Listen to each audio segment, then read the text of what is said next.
নমস্কার বন্ধুরা, আজকে বানাবো সাদা দই কাতলা, মানে হলুদ ছাড়া। শুধু মাছটাকে ভাজার জন্য আমি অল্প পরিমাণে হলুদ দিয়ে মাছটাকে ভেজে নেব। শুধু মাছগুলোকে ভাজার জন্যই এখানে আমি হলুদ ব্যবহার করব।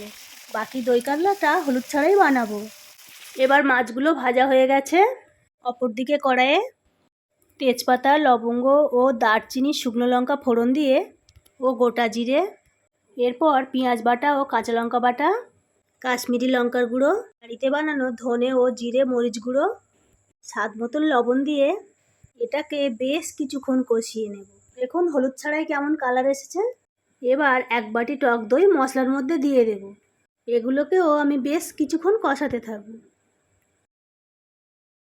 কষানো হয়ে গেছে, এবারে 1 বাটি জল অ্যাড করে দেব।